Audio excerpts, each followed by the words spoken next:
नमस्कार बंधुरा आमी सुतपा। देखो सुतपार कथाके संगे करे आजके चले एसेछि आबार एकटा अन्यरकम रेसिपि निये। तबे एटा पुरोनो दिनेर रेसिपि, एटा अन्यरकम बोले किछु नेई।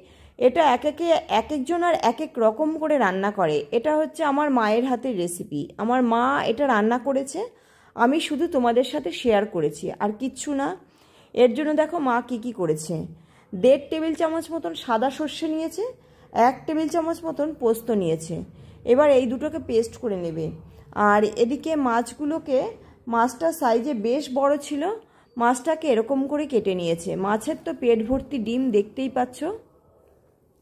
মাছগুলোকে এরকম করে কেটে ধুয়ে পরিষ্কার করে নিয়ে এসেছে। এবার মাছের লবণ হলুদ মাখাবে। তবে কোন ফাঁকে জানি লবণ হলুদ মাখানো মাছে হয়ে গেছিল, সেইটা আর দেখে সারতে পারিনি, তোমাদেরকেও দেখাতে পারিনি। এবার মাখানোর পরে তোমাদেরকে দেখাতে পারলাম। আর এই যে মাছগুলো প্রত্যেকটা মাছের পেট ভর্তি ডিম, সেই কারণেই এরকম করে কেটে নিয়েছে, ডিমগুলো যাতে গোটা থাকে। এই যে মাছে কিন্তু লবণ হলুদ মাখানো হয়ে গেছে। এদিকে সর্ষে পোস্তর পেস্টটা দেখো কি দারুণ পেস্ট হয়েছে। আমরা তো কত রকম করে পেস্ট করার চেষ্টা করি, তারপরে গিয়ে আমাদেরটা পুরো পরিপূর্ণ হয়। আর এখানে তো কিছুই করলো না, পরিপূর্ণ হয়ে গেল। আর এদিকে কড়াই বসিয়ে কড়াইতে ফোড়নও দেওয়া হয়ে গেল। কোন ফাঁকে জানি দিয়ে দিয়েছে। তার মধ্যে ফোড়নে দিয়েছে কি কি দেখো, কালো জিরে, শুকনো লঙ্কা আর তেজপাতা। এবার ফোড়নে দিয়ে এর মধ্যে দিয়ে দিল ওই যে সর্ষে পোস্তর পেস্ট, সেটা দিয়ে দিল। দিয়ে এর মধ্যে লবণ আর হলুদ দিল। দিয়ে এইবার এই যে ফোড়নের যে তেলটা, সেই তেলটা শুধু এই মশলার মধ্যে একটুখানি মিশিয়ে দিল, ভাজলো না কিন্তু, মশলার মধ্যে মিশিয়ে নিয়ে এবার সমস্ত মাছগুলো ওই সর্ষে পোস্তর যে পেস্ট তেলের মধ্যে মিশিয়েছে তার মধ্যে ঢেলে দিল। গ্যাসটা কিন্তু মিডিয়াম টু লোতে রেখে দিয়েছে। রেখে এবার এই সমস্ত কাজটা করে নিল। করে নিয়ে এবার এই যে মশলাটা প্রত্যেকটা মাছের গায়ে লাগানোর চেষ্টা করছে, কিন্তু সবটা কিন্তু হয়নি, তার আগেই জল ঢেলে দিয়েছে। মাছটা দিয়ে নিয়ে একটুখানি খুন্তি দিয়ে এপিট ওপিট করে উপর থেকে জল দিয়ে দিল। জলটা তো যার যার পরিমাণ মতন, যে যেমন ঝোল রাখবে সেই পরিমাণে জলটা দিতে হবে। মা কি পরিমাণে দিয়েছে সেটাও তোমাদেরকে পুরোটা দেখিয়ে দিচ্ছি।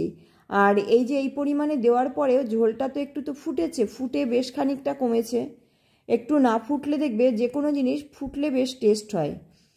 আর এতে কিন্তু কাঁচা লঙ্কা দেয়নি, এটা পুরো ভালো করে যেই ফুটে উঠেছে তারপরে উপর থেকে কাঁচা লঙ্কা পুরো চিড়ে 2টো টুকরো করে কাঁচা লঙ্কা দিয়ে দিল। দিয়ে এবার কাঁচা লঙ্কা দেওয়ার পরে ঝোলটাকে একটু ফুটিয়ে নিল, ওই 2 মিনিট মতন ফোটালো। তারপরে দিয়ে দিল উপর থেকে সর্ষের তেল, 1 টেবিল চামচ মতন এই যে সর্ষের তেল দিয়ে দিল। দিয়ে এটাকে আবার খুন্তি দিয়ে একটু হালকা করে নেড়ে চেড়ে 2 মিনিট মতন আবার ফোটালো। ফুটিয়ে নিয়ে এটা টোটালি রেডি হয়ে গেল। আর আরেকটু ফুটবে, 2 মিনিট ফুটিয়ে তারপরে নামিয়েছে। এটাকে সবে সর্ষের তেল দিয়ে আমি নেড়ে চেড়ে ওই নাড়া অবস্থাটা দেখাচ্ছি। তারপরে 2 মিনিট ফুটিয়ে নিয়ে তারপরে নামিয়েছে। আর এটা কিন্তু দুর্দান্ত টেস্ট হয়। এটা ফুটতে ফুটতে তোমরা প্লিজ চ্যানেলটাকে সাবস্ক্রাইব করে ভিডিওটাকে লাইক দিতে ভুলো না। অবশ্যই চ্যানেলটাকে সাবস্ক্রাইব করে ভিডিওটাকে লাইক দিয়ে আমার সঙ্গে থেকো। এই দেখো এটা হয়ে গেছে দেখে নামিয়ে নিল। নামানোর পরে কেমন চেহারা হয়েছে দেখো, দুর্দান্ত হয়েছে না? যেমন দেখতে হয়েছে সেরকম খেতে হয়েছে। আর কি, সবাই ভালো থাকবে। আর রেসিপিটা কেমন হয়েছে, আমার মা কেমন রান্না করেছে সেটা কিন্তু কমেন্টস করে আমাকে জানাতে ভুলবে না। আজ এই অবধিই থাক। আর আবার দেখা হচ্ছে, কথা হচ্ছে পরবর্তী রেসিপিতে। আসছি আবার নতুন কোনো রেসিপি নিয়ে। আজকে এই অবধি, টাটা, বাই বাই।